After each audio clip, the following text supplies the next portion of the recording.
ao mundo o fenômeno dos agroglifos. Seriam esses símbolos misteriosos mensagens enviadas por extraterrestres?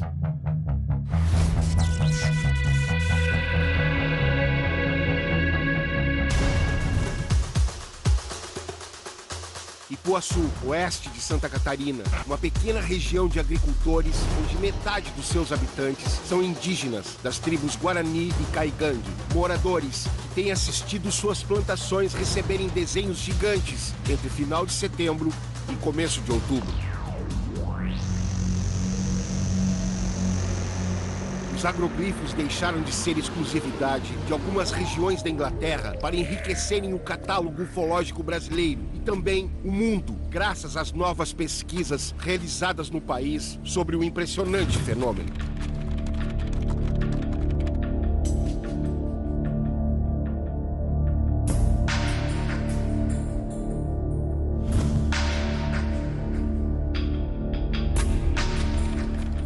O fenômeno começou há cerca de 50 anos atrás, na Inglaterra.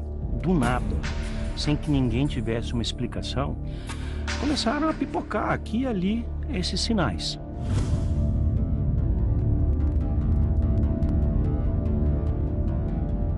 E eles foram aumentando em quantidade. E, aliás, dentro da Inglaterra, era só no sudoeste, né, em que o fenômeno se manifestava. Depois eles foram se manifestando em todo o país.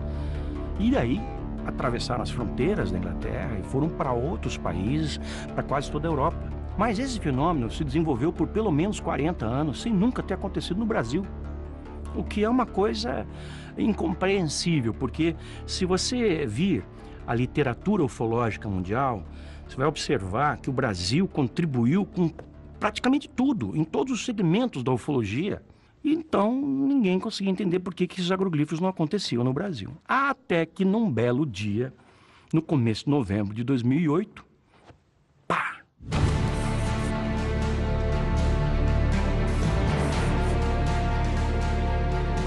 No começo de novembro de 2008, 2 agroglifos na região oeste de Santa Catarina, em Ipuaçu. Como é que tu descobriu? Como é que foi essa chegada em Ipuaçu? Veja, eu tinha acabado de me mudar naquela mesma semana de Campo Grande para Curitiba.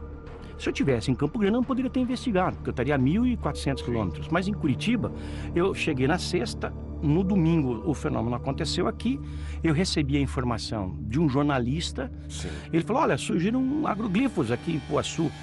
Onde é Ipuaçu? No oeste de Santa Catarina. Bom, manda as fotos. Ele me mandou as fotos. Quando eu olhei, falei, nossa, o fenômeno chegou ao Brasil.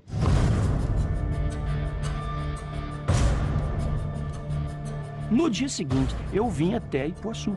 Não sabia onde era, nunca tinha estado por aqui, mas vim e verifiquei em loco os 2 agroglifos, em 2 plantações locais. Na hora, eu já falei para quem me perguntou, isso é autêntico. Uma comissão de pesquisadores em todas as frentes se uniu para decifrar os símbolos nos campos do sul do país. Dentro da ufologia, né, a maioria dos casos são relatos de avistamento de luzes, são contatos, pessoas que dizem ter sido abduzidas, né, mas são relatos e experiências que a gente não pode vivenciar, não pode ter o contato, né, a gente tem que confiar na pessoa. E no caso do agroglifo, não, né? Tu pode ir lá no local, a figura permanece na plantação depois que foi feita. É algo que a gente pode constatar, que a gente não precisa somente estar dependendo da opinião de pessoas. Nós temos equipamentos, levamos a campo os equipamentos para comprovar, né, esse fenômeno que está acontecendo. Então, em 2013, o primeiro agroglifo que a gente viu, ele foi próximo à casa do seu Valdemar Visoli.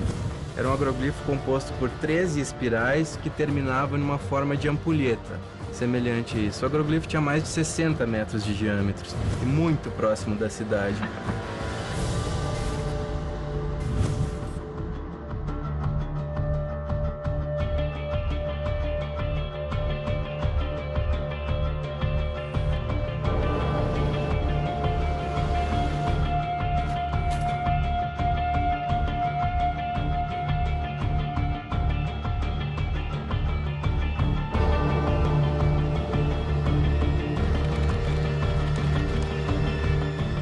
Seu Valdemar, onde é que apareceu o agroglifo aqui na sua propriedade?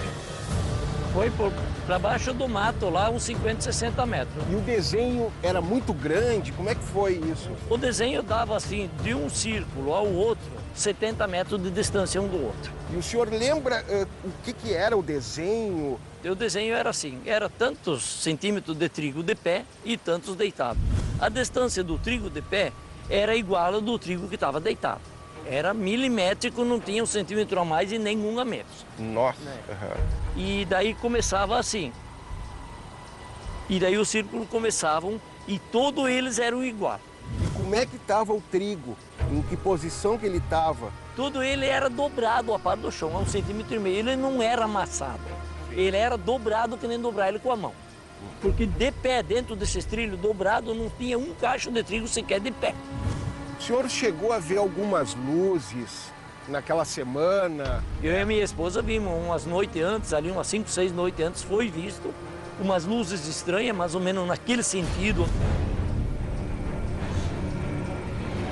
E daí tinha umas nuvens assim, que o tempo estava meio com a chuva, e aparecia aqueles raios por cima das nuvens assim. Era uma bola grande assim de fogo.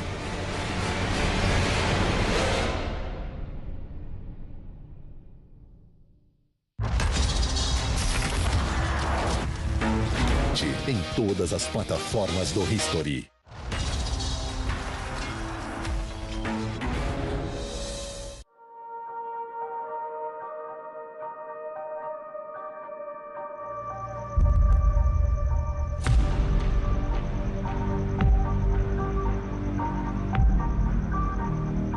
Um enigma do universo? Um diálogo físico do planeta com seus habitantes? Uma manifestação meramente humana? Ou um contato extraterrestre enviado em partes que se conectam, feito por luzes de uma tecnologia que nós não conhecemos?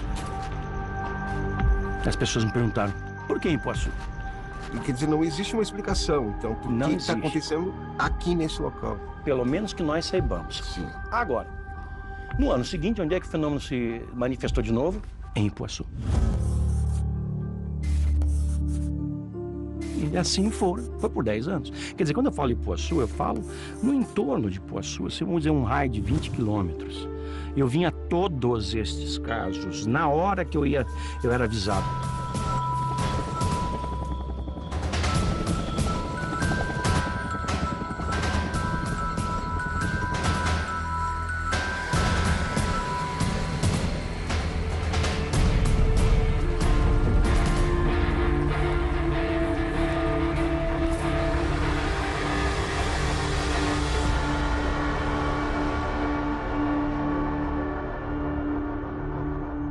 Quais são as características de um agroglifo real?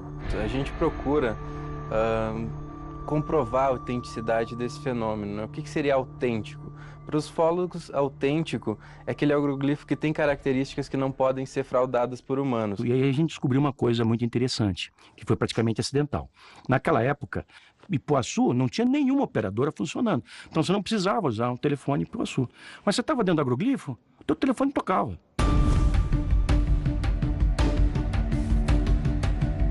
Eu conversei sobre isso aí com os amigos, os pesquisadores de círculos da Inglaterra, eles são chamados de circólogos, que não são necessariamente ufólogos. Por exemplo, um dos grandes pesquisadores, um dos últimos pesquisadores, é o Gary King. Eu vi algumas das aparições aqui no Brasil.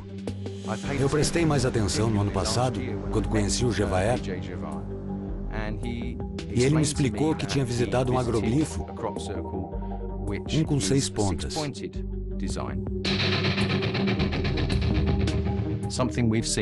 Algo que eu já vi no Reino Unido. Ele me disse que vários estudos científicos foram feitos com essa formação. Agora, o Jevaer é um pesquisador de OVNIs, e a diferença entre pesquisadores de agroglifos e pesquisadores de OVNIs é que os pesquisadores de OVNIs estão sempre atrás de uma evidência que vai provar para o mundo que algo está aqui. E você tem o outro lado que está dizendo por que eles estão aqui e o que eles estão querendo nos dizer. Eu estou interessado em qual é a mensagem. Ok, é por isso que eu falei sobre a geometria, a conexão com os círculos de pedra. O mesmo pensamento em fazer círculos de pedra está por trás dos agroglifos. E é sobre o Criador, é sobre a criação, é sobre a vida, é sobre qual é o significado da nossa existência.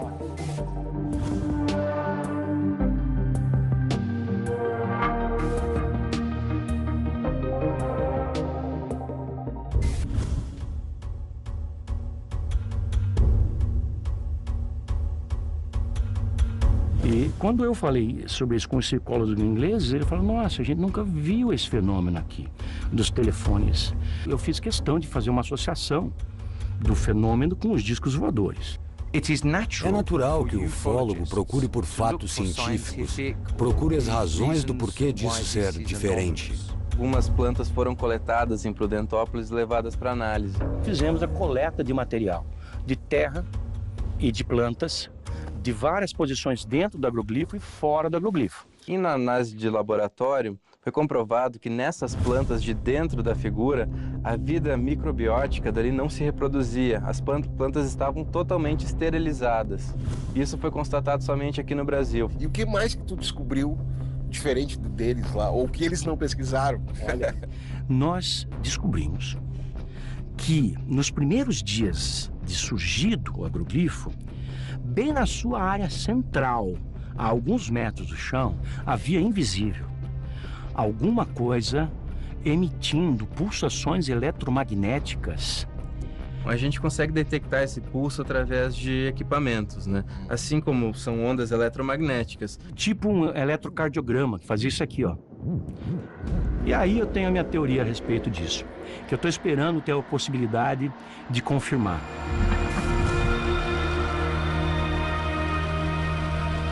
Os primeiros casos aconteceram quando nós aumentamos o nosso trabalho de busca por outras inteligências extraterrestres.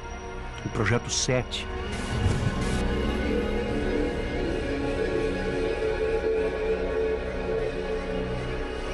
E agora nós descobrimos que os agroglifos têm ondas eletromagnéticas. E se essa for a resposta do Projeto 7? E se isso já está acontecendo desde os anos 70, quando os primeiros agroglifos surgiram, e nós nunca tivemos essa informação, fomos descobrir isso em 2016.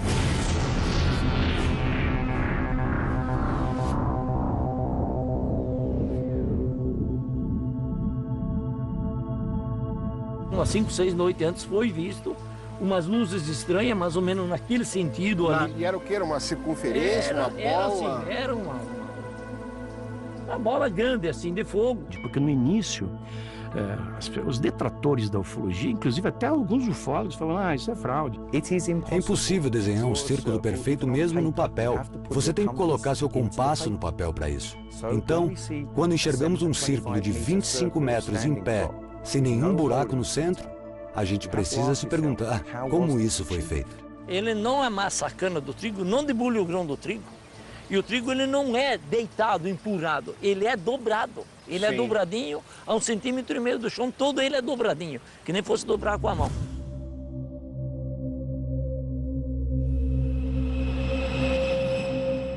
Nós olhamos para a condição da linha da colheita no chão e descobrimos que não tem qualquer dano consistente. Nada parecido com tábuas quebrando, raspando e rasgando a plantação ao redor. Não tinha rastro nenhum, não passou ninguém. Eu sou o que mora mais perto ali e não tem mais rua que segue para ir lá. Nós conversamos com pessoas próximas, né, casas próximas, e os relatos são os mesmos, né? Não vimos nada, não vimos ninguém de diferente, somente está aí a figura e a gente não sabe explicar. Chegaram a dizer que eu fazia os agroglifos? Sim. Porra, eu fazia os agroglifos? Chegou um senhor aí e me disse assim: não, isso foram vocês que fizeram. Aí eu disse para ele: olha, o negócio é o seguinte, eu jogo meu sítio contra a sua caminhonete. Agora, se o senhor errar 20 centímetros, o senhor perde a aposta dele, não quis apostar comigo. Sim. As pessoas podem entrar em campos de cultivo, fazer moldes com tábuas e fazer os desenhos. Os fazedores de ciclo, né, os circle makers, mas eles também não fazem com as qualidades, com as características de um agroglifo. Faz até muito bem, mas é a mesma coisa que você ter 2 quadros da Mona Lisa na parede. Um especialista, ele olha e te fala: esse aqui é verdadeiro por causa disso, disso, disso, disso.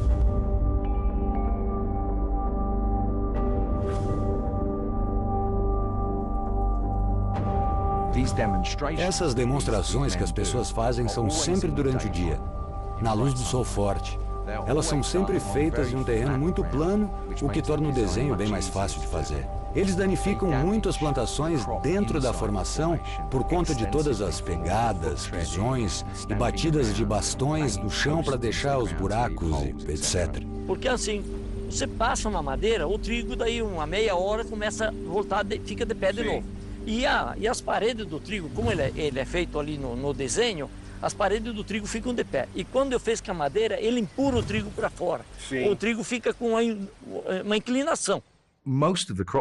A maioria dos agroglifos que vimos ou que já aconteceram, são cerca de 7.000 atualmente todo mundo, aparecem da noite para o dia, um período relativamente curto da escuridão. Na Inglaterra, no alto do verão, nós temos só 5 horas de escuridão e sabemos que a maioria dos agroglifos aparecem justamente nesse curto período de tempo. Eu tive o privilégio de ver uma formação surgir no raiar do dia. Quando eu levantei, era mais ou menos umas 7 horas por aí, o desenho estava pronto. Mas alguém disse que às 6 horas não tinha nada e às 6h30 alguém viu que já estava feito.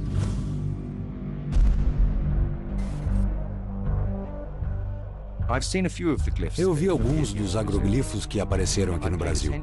Eu prestei mais atenção no ano passado, quando conheci o Gevaer. Foi interessante o Gevaer ter ido para a Inglaterra, conversado bastante comigo e analisado a minha pesquisa, porque agora ele percebe que existe outro aspecto da pesquisa para ser discutido.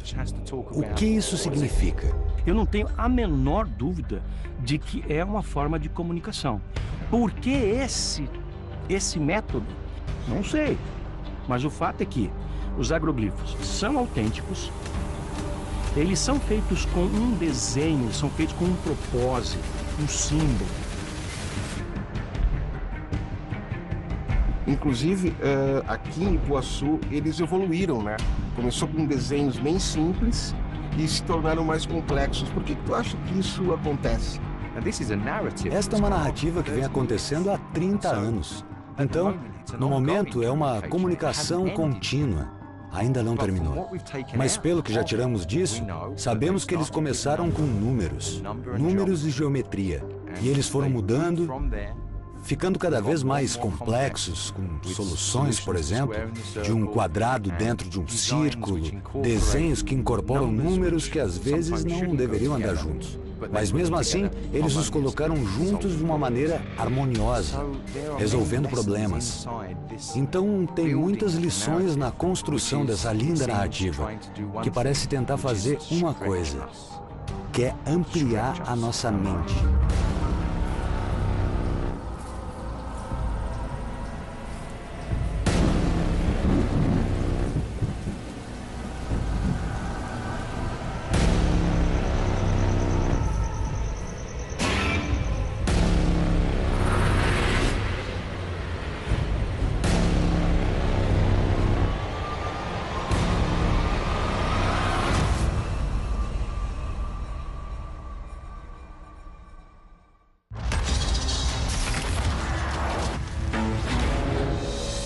History.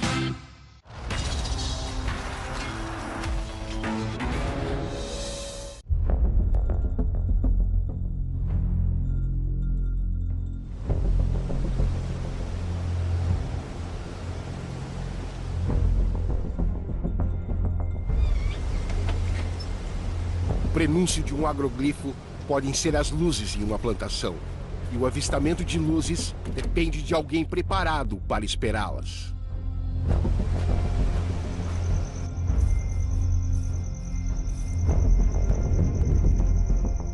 E Gevaer, aqui em Ipuaçu, o que chamou a atenção nas características dos círculos comparados a outros círculos de outros países? Olha, uma coisa que chamou muita atenção é que a evolução do fenômeno aqui foi muito mais rapidamente do que lá fora. O agroglifo que apareceu na minha frente no dia 7 de julho de 2007, obviamente é o mais especial no meu coração, porque eu estava lá. E ser uma testemunha de algo que é milagroso, que aconteceu na sua frente, vai acabar recebendo maior destaque do que qualquer outro milagre. Como é que era essa busca pelos círculos lá na Inglaterra? Quando é época dos círculos, você tem que estar de prontidão, né? Porque, embora durante o dia você pode não ver o campo, você pode ver as luzes. E as luzes são um elemento muito forte a favor da ligação do fenômeno dos agroglifos com as naves.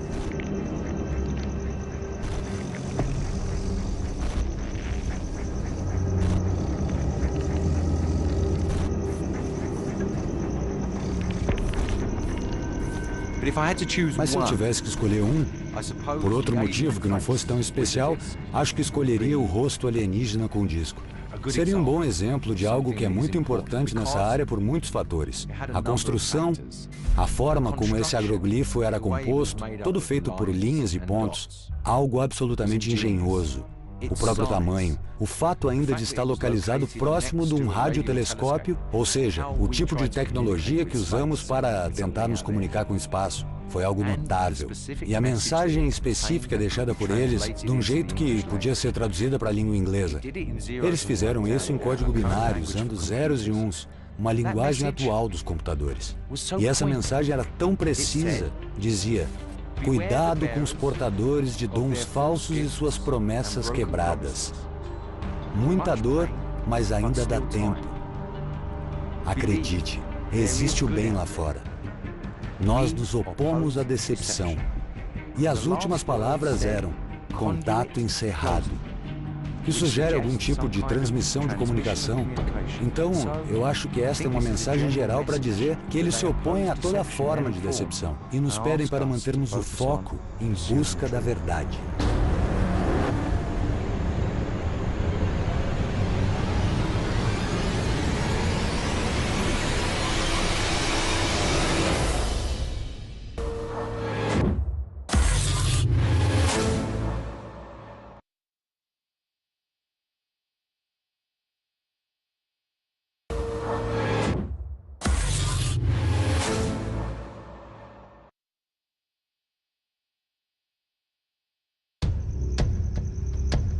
Para se chegar a uma base alienígena, o caminho pode ser mais perigoso que o destino final.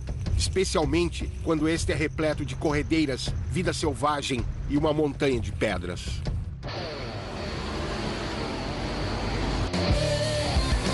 Meu nome é Fred Mosh, terráqueo, brasileiro e mochileiro ufológico.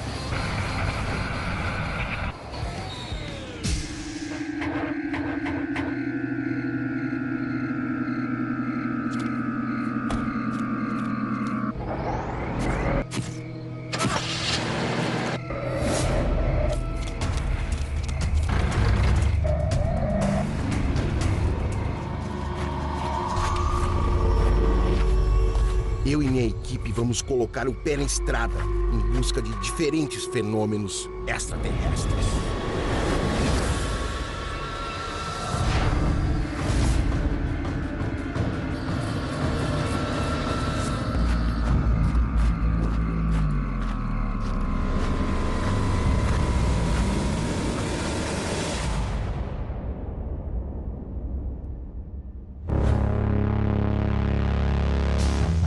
Dos incontáveis mistérios da Chapada Diamantina, o mais intrigante e assustador de todos nasce dentro da montanha. Uma base alienígena vigiada por perigosos mineradores extraterrestres.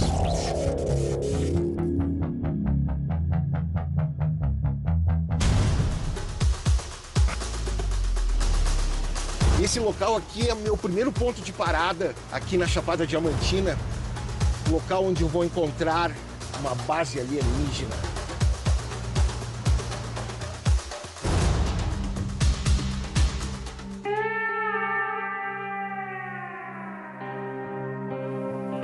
Mas antes eu vou lá encontrar a Aline, que é uma guia de turismo, que vai me dar umas dicas bem legais aqui da região.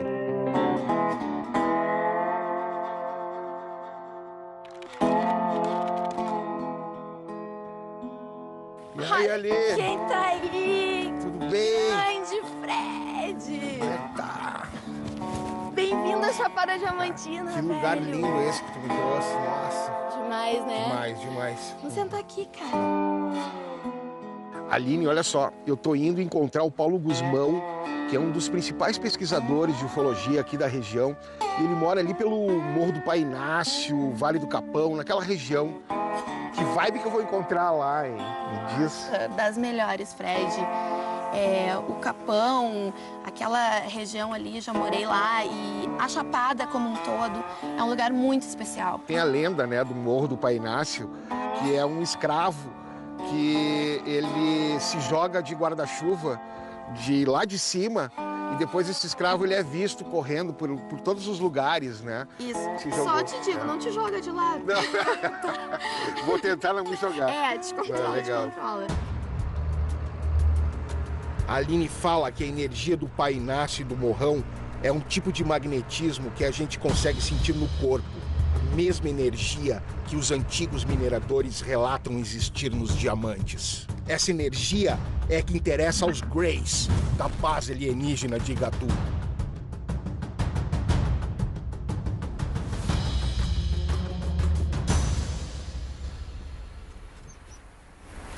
Não é fácil te encontrar, hein, Paulo? Tudo bem? Que lugar maravilhoso. Tudo bom? Tudo bom. Tudo jóia. Olha isso aqui, tia. Que loucura, cara. Vamos chegar. Vamos lá. O Paulo é um dos grandes pesquisadores aqui dessa região da Chapada Diamantina.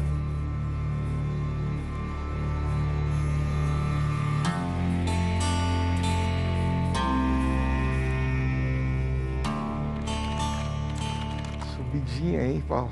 Parque, né, velho? Mas esse lugar também tem uma casuística que vale a pena, né? Sim, sim. Ai, que lugar mágico. Que astral, que lindo, hein? Esse aqui então é o morrão. Famoso morrão, né? Ele tá andando, ele tá bem lento, quase parando. Vou tentar dar um zoom aqui pra ver se eu aproximo ele. Depois eu tive algum contato, né, com outros seres e vi que tinha um motivo, né, para que eu viesse para cá e para que eu pudesse estar desenvolvendo essa pesquisa, para que eu pudesse estar me aproximando deles, né, para poder estar entendendo também o que estava acontecendo e talvez seja a minha parte nisso tudo, né.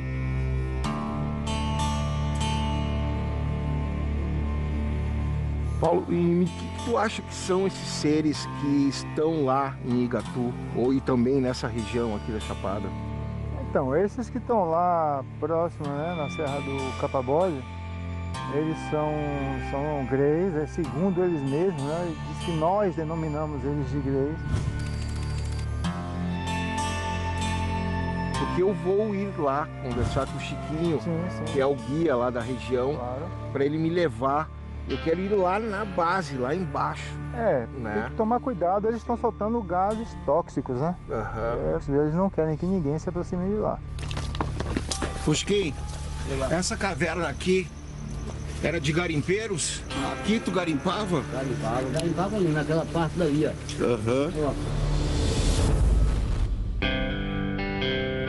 Segundo o ufólogo Paulo Guzmão, os Greys da base alienígena de Igatu fazem de tudo para manter a sua área de mineração totalmente isolada. Tu acredita que eles estão garimpando lá diamantes? Claro, tu acha que é uma espécie sim. de combustível?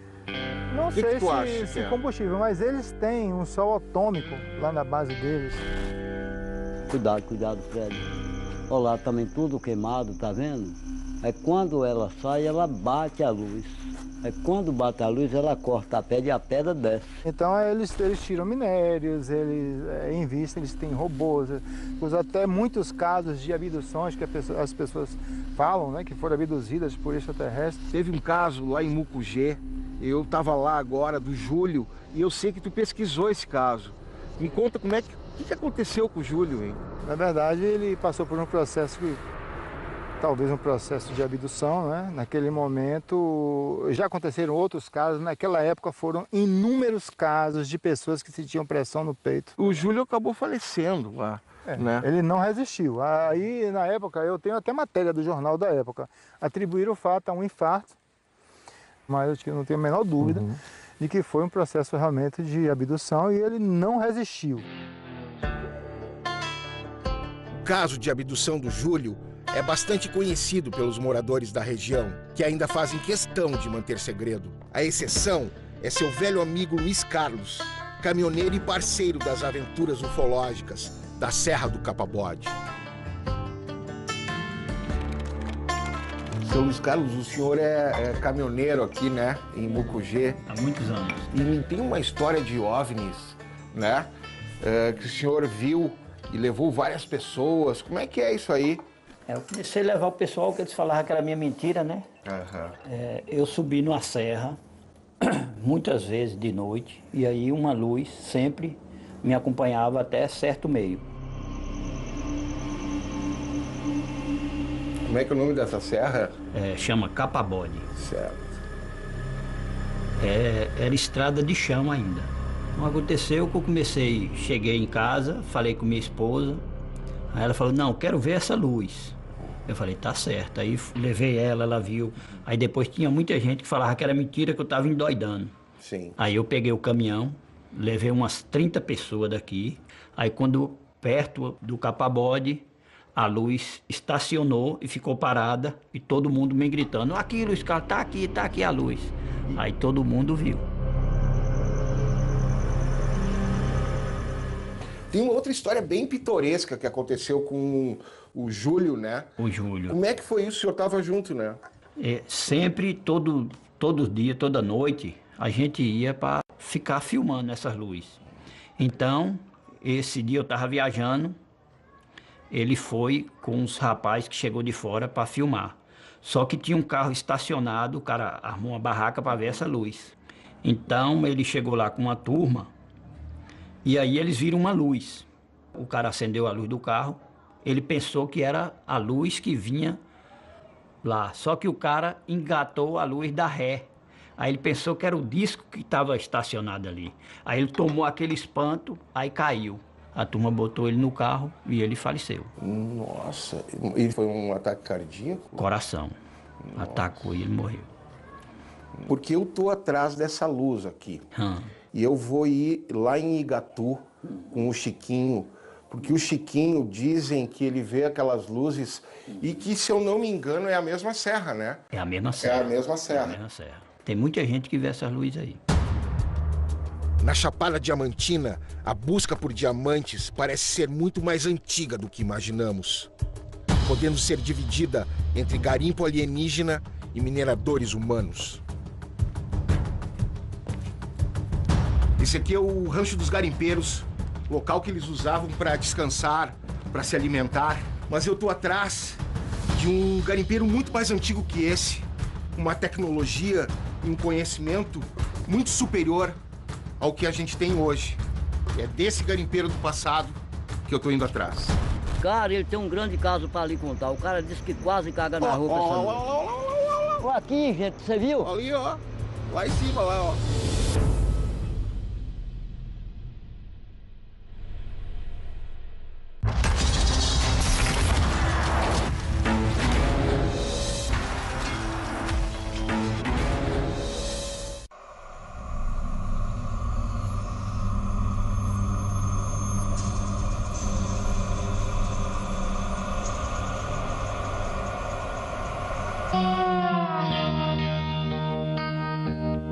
Conhecer a base alienígena de Igatu é um antigo sonho da minha jornada ufológica.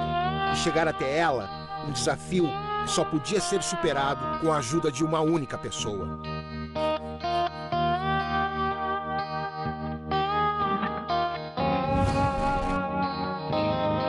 A forma encontrada pelos seres para afastar os humanos da base alienígena é a emissão de gases tóxicos e o uso de radiação. Estou chegando aqui em Igatu para encontrar com meu amigo garimpeiro, raizeiro e guia de turismo, Chiquinho de Igatu.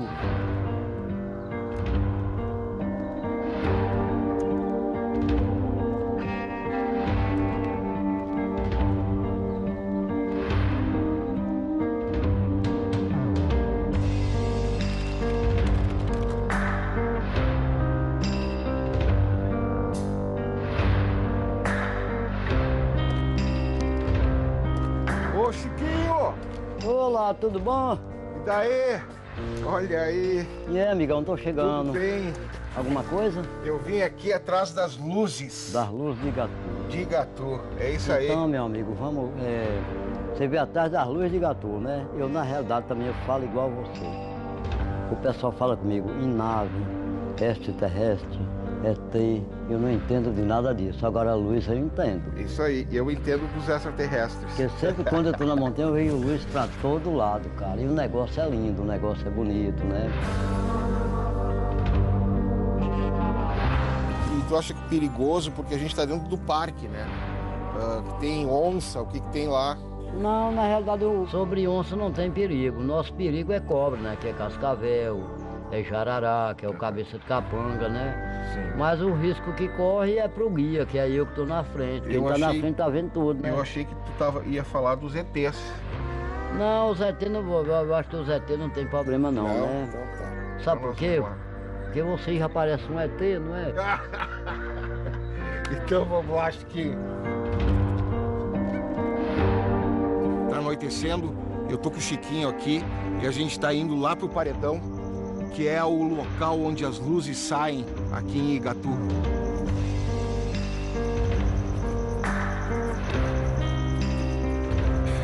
Eu quero ver tanto essas luzes, cara. E é hoje que a gente vai conseguir ver. Acho que... Tu acha que a gente vai conseguir ver as luzes lá hoje? Tomara que Deus ajude que aconteça, né? Esse início de trilha até é bem tranquilo, né? É muito boa, né? A gente vai pegar um pouquinho de mato, um pouquinho mais na frente. Sim. Chiquinho, como é que essas luzes começaram a aparecer aqui? Quando é que tu começou a ver essas luzes? Quando eu tinha idade de 6 anos, eu saía com meu tio para a montanha e já via as luzes, né? E praticamente quase todo mundo de Igatu vê essa luz lá, não é só eu que vejo. Olha lá de novo, olha lá. Ai, que beleza, cara. Ai.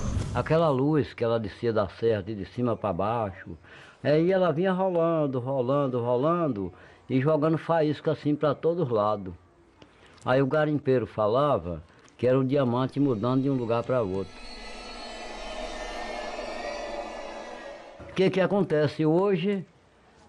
A gente ficou sabendo que na realidade não é diamante. Segundo tá vindo os fólogos de lá para cá, né? Eles dizem que são os ET, que estão garimpando embaixo da montanha, tirando minério daqui para levar para outro planeta.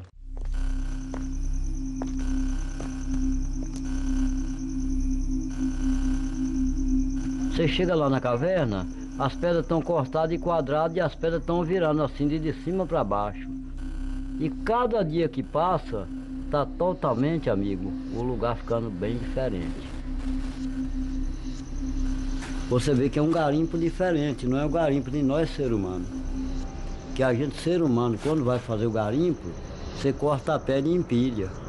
E essas pedras não estão empilhadas, tá vendo como é que elas estão quebrando? Olha aquela rocha lá, como é que está do lado.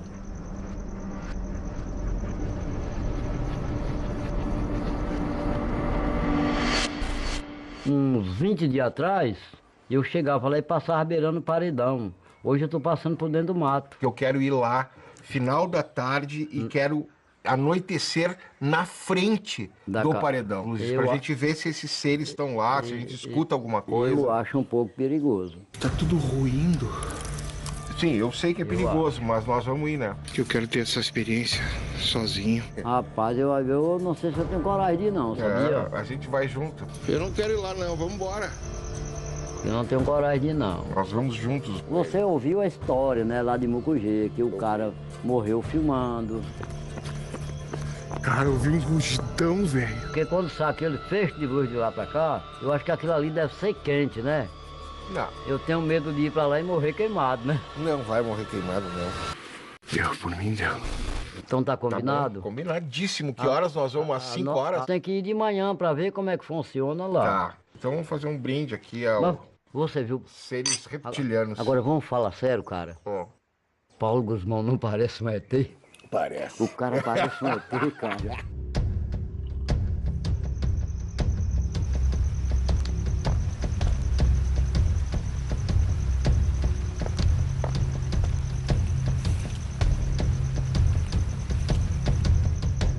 Chegou Chegou a hora tão esperada, cara, da minha vida. A gente tá ao lado da base alienígena Gray, aqui em Igatu. Chiquinho, nós vamos lá na frente e vamos fazer uma vigília em silêncio. Daqui uns 50 metros, nós estamos entrando na boca da caverna. E quero pedir vocês, por gentileza, que não peguem no material, né, não cheira a terra, porque dá radiação, né? E pelo amor de Deus, não vamos entrar lá dentro não, que lá é muito perigoso. Tá. Dá pra ver que tá tudo ruindo. E o que é incrível é que parece que são...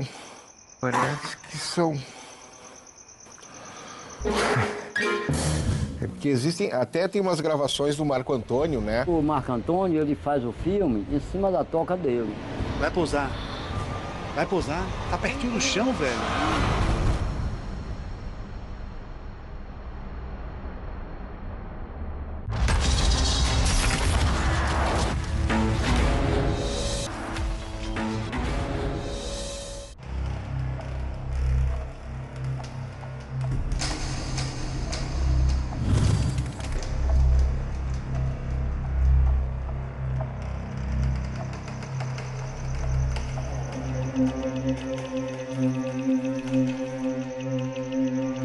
A gente vai fazer uma vigília em total silêncio, na escuridão, bem na boca, para ver se a gente vê as luzes saindo.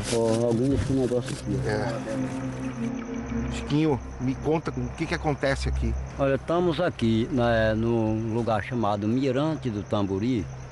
E o que acontece? Aqui em frente temos aqui o pico da Serra Alta. E me diz uma coisa, tem um monte de avistamento, tem um monte de gente que viu essas luzes, né? Cara, ele tem um grande caso para lhe contar. O cara disse que quase caga na roupa. Aqui, gente, você viu? Ali, ó.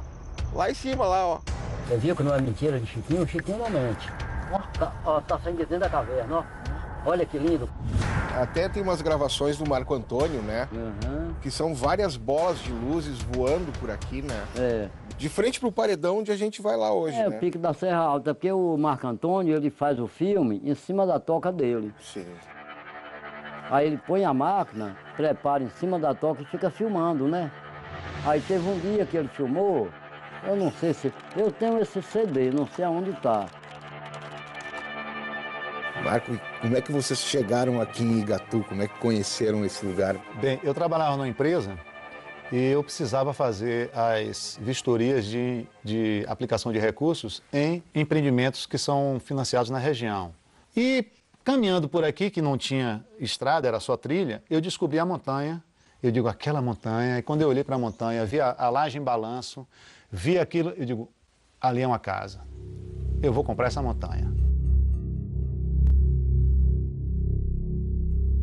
Em 2015, nós vimos para Igatu e trouxemos um casal de amigos. A menina, uma coreana, não falava português, e o rapaz, um cearense amigo nosso. Nós quatro ficamos do lado de fora da casa, tem uma mesinha. De repente, a menina olha para o morro, justamente no lugar onde é vezeiro aparecer, e diz, o que é aquilo? Era uma luz, uma só, e ela, o que é aquilo? Débora falou, a gente não sabe, pode ser, ela, é um carro, não é? Eu digo, não, que ali não tem estrada. Aí daqui a pouco a luz tomou um comportamento aéreo, vamos dizer assim, não podia ser uma lanterna. E aí de uma luz viraram duas, viraram três. E as nuvens saindo e ela perguntando, você tem que saber. Eu digo, não, eu não tenho que saber. Não, o país é seu, você tem que saber. Eu digo, não, mas eu não sei lhe explicar o que é isso, né? E ela disse, eu vou filmar. Eu digo, por favor. E aí eles começaram a filmar. Olha como tá. Record it. Veja, veja. Meu Deus. Look there.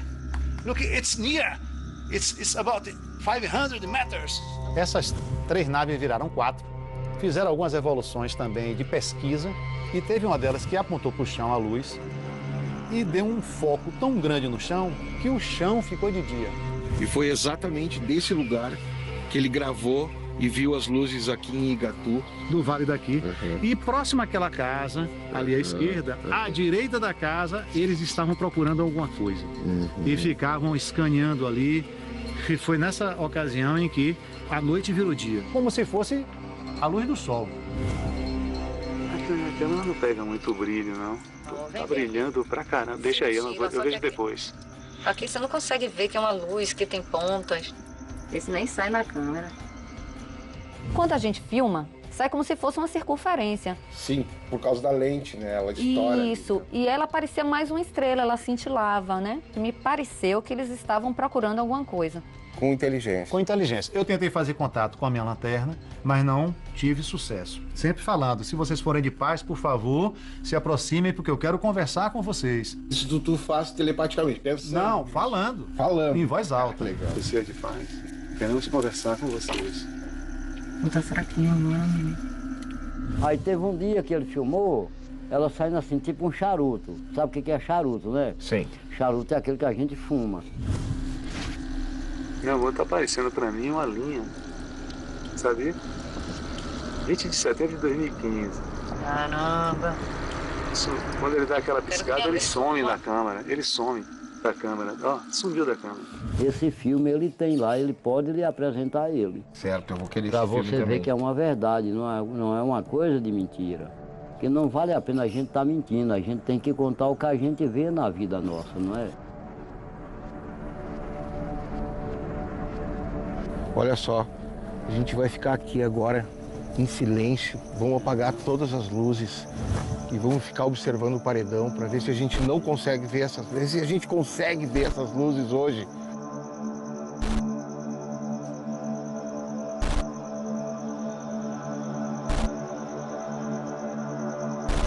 É por isso que eu tô falando. Olha lá, de novo, olha lá. Olha lá, ó. Ai, que beleza, cara. Ó. Ela vai concentrar. Ela, vai, ó. Vai, ó. Nossa. Vai, tá vendo? Tô vendo.